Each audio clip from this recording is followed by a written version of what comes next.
ആ കാര്യങ്ങളെല്ലാം തീർച്ചയായിട്ടും നമുക്ക് പരിശോധിക്കുന്നുണ്ട്, അന്വേഷിക്കുന്നുണ്ട്. ഇപ്പോൾ പ്രതിയെ പിടിച്ച് ഇപ്പോൾ ഉച്ചയ്ക്കാണ് റിമാൻഡ് ചെയ്തത്.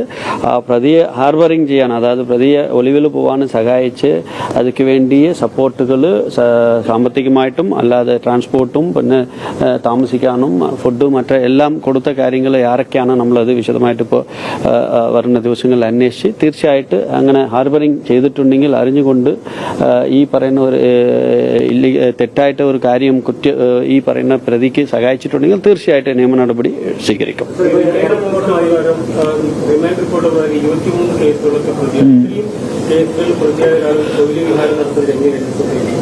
അല്ല, നമുക്ക് അദ്ദേഹം വെല്ലുവിളിച്ചത് കൊണ്ട് ഇപ്പോൾ നമുക്ക് കണ്ടല്ലേ, പിടിച്ചല്ലേ പോലീസ്. അപ്പോൾ അതൊരു കാര്യമല്ല. ഇപ്പോൾ ഓക്കെ, 2-3 ദിവസമായിട്ട് സോഷ്യൽ മീഡിയയിലൊക്കെ ഇയാൾ നിരന്തരം പോസ്റ്റ് ഇടുകയും വാർത്തകൾക്കിടയിൽ കമന്റ് ഇടുകയും അതെല്ലാം പരിശോധിക്കുന്നുണ്ട്. ആ കാര്യങ്ങളെല്ലാം നമ്മൾ നിയമവിരോധമായിട്ട് എന്തെങ്കിലും ആരെങ്കിലും ഈ പ്രതി മാത്രമല്ല പ്രതിക്ക് വേണ്ടി സഹായിക്കാൻ വേണ്ടി ചെയ്തിട്ടുണ്ടെങ്കിൽ തീർച്ചയായിട്ടും അതെല്ലാം പരിശോധിച്ചിട്ടുണ്ട്. ഇപ്പോൾ ഇല്ല, നമ്മൾ ഓപ്പറേഷൻ ഗ്രിപ്പ് സംസ്ഥാനം മുഴുവൻ നമ്മൾ ഈ പറയുന്ന anti socials ADGP law and order സാറിന്റെ നിർദ്ദേശമനുസരിച്ച് എല്ലാ സംസ്ഥാനം മുഴുവൻ നമ്മൾ ഓപ്പറേഷൻ ഗ്രിപ്പ് നടപ്പിലാക്കി വരികയാണ്. അതിന്റെ ഭാഗമായിട്ട് ഈ ഗുണ്ടാസും റൌഡീസും നമ്മൾ പരിശോധിക്കുകയാണ്. പെൻഡിങ് ഇൻവെസ്റ്റിഗേഷൻ കേസിൽ അറസ്റ്റ് ചെയ്തിട്ടില്ലെങ്കിൽ അങ്ങനെയുള്ള ഗുണ്ടാസും റൌഡീസും ഇൻവോൾവ് ആയിട്ടുള്ള കേസുകൾ പെൻഡിംഗ് ഉള്ള കേസുകൾ ഉടൻ അറസ്റ്റ് ചെയ്തുകൊണ്ടിരിക്കുകയാണ് ഇപ്പോൾ ജില്ല മുഴുവന്.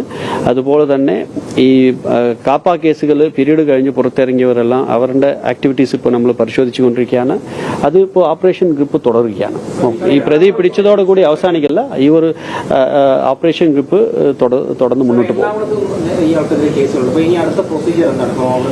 അല്ല, ഇപ്പം നമ്മൾ റിമാൻഡ് ചെയ്തിട്ടുണ്ട്. ഇനി ഇൻവെസ്റ്റിഗേഷൻ വേഗം കംപ്ലീറ്റ് ചെയ്തിട്ട് പൂർത്തിയാക്കുക. അതുപോലെ തന്നെ അദ്ദേഹം വേറെ ചില കേസുകളിലും ഇതുവരെ അറസ്റ്റ് ചെയ്യപ്പെട്ടിട്ടില്ല. ആ ഉദ്യോഗസ്ഥർ, അന്വേഷണ ഉദ്യോഗസ്ഥർ അറിയിച്ചിട്ടുണ്ട്.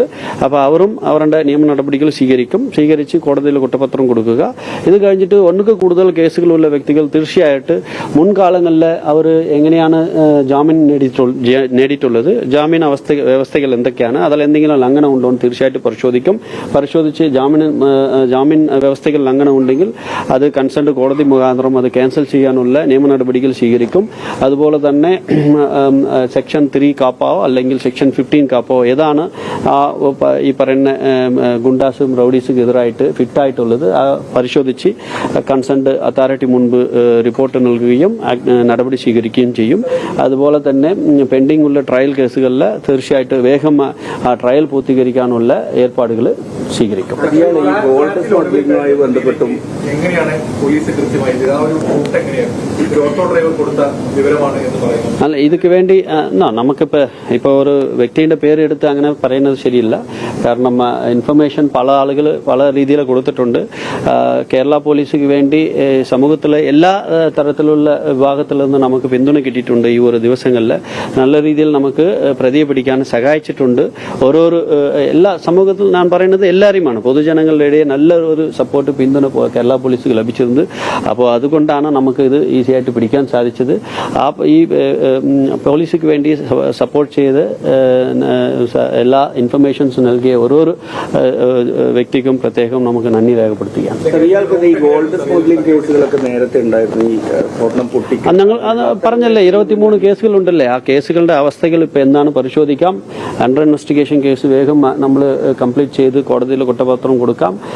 പെൻഡിംഗ് ട്രയൽ കേസുകളിൽ ട്രയൽ പൂർത്തീകരിക്കാനുള്ള നടപടികൾ സ്വീകരിക്കാം. കാപ്പ നടപടികൾ തുടങ്ങും. ബെയിൽ വയലേഷൻസ് ഉണ്ടെങ്കിൽ അതിന്റെ നടപടികളും തുടങ്ങും. അതുപോലെ സെക്യൂരിറ്റി പ്രൊസീഡിംഗ്സ് എവിടെയാണ് ആവശ്യമുള്ളത് ആ കാര്യങ്ങളെല്ലാം ഉടൻ തുടങ്ങും.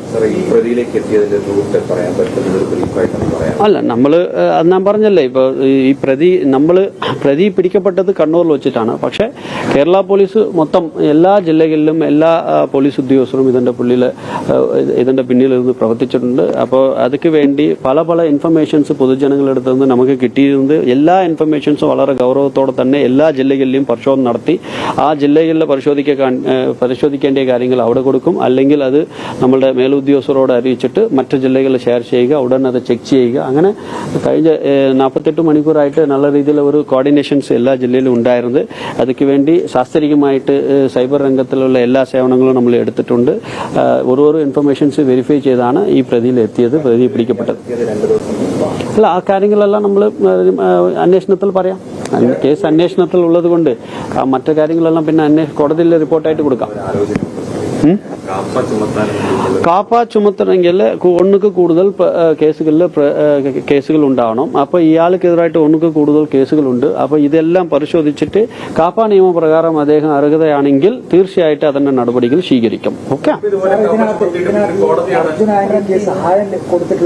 അത് പറഞ്ഞല്ലേ തുടക്കത്തിൽ തന്നെ ഹാർബറിംഗ് ചെയ്തിട്ടുള്ള വ്യക്തികൾ ആരൊക്കെയാണ് അത് വരുന്ന ദിവസങ്ങളിൽ അന്വേഷിച്ചിട്ട് നിയമ നടപടികൾ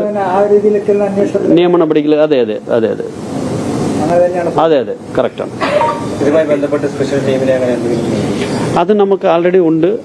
പ്രത്യേക കണ്ടല്ലേ, വലിയ സ്ക്വാഡ് തന്നെ പ്രവർത്തിച്ചിട്ടുണ്ടല്ലോ. ടീം ആൾറെഡി ഉണ്ട്, അവർ ചെയ്യും. ഇയാളുടെ ഒറ്റ സഹായിയായിട്ടുള്ള പ്രണവ് എന്ന് പറയുന്ന ആൾ അയാളെ കസ്റ്റഡിയിൽ എടുത്തിട്ടുണ്ട്. എന്താണ് അയാളുടെ റോൾ? ഇദ്ദേഹത്തിന് വേണ്ടി ഹാർബർ ചെയ്ത എല്ലാ വ്യക്തികളെയും നമ്മൾ വ്യക്തികൾക്കെതിരായിട്ട് നിയമ നടപടി സ്വീകരിക്കും. എത്ര പേരാണെന്നും ഉണ്ടായിരുന്നത് നിങ്ങൾ കൗണ്ട് ചെയ്തോളൂ. വലിയ സ്ക്വാഡാണ് കേട്ടോ, കണ്ണൂർ സ്ക്വാഡ്. പോലെ തന്നെയാണോ തീർച്ചയായിട്ടും പോലീസിന്റെ ജീവിതം എന്ന് പറയുന്നത് അല്ലേ, ഡേ നൈറ്റ് വർക്ക് ചെയ്യേണ്ടതാണ്. തീർച്ചയായിട്ടും അത് സിനിമ പോലെന്ന് പറയാൻ പറ്റില്ല, പക്ഷെ ഒരു ത്രില്ലിംഗ് ആയിരിക്കും. അപ്പോൾ തീർച്ചയായിട്ടും നേരത്തെ കണ്ണൂർ സ്ക്വാഡ് പടം കണ്ടതുപോലെ തന്നെയാണ് ഈ കണ്ണൂർ സ്ക്വാഡ് പ്രവർത്തിച്ചിട്ടുള്ളത്. i2i News, an eye for truth. i2i News subscribe ചെയ്തിട്ടില്ലാത്തവർ ഇപ്പോൾ തന്നെ സബ്സ്ക്രൈബ് ചെയ്യുക. നോട്ടിഫിക്കേഷൻ ലഭിക്കുവാൻ ബെൽ ബട്ടണും അമർത്തുക.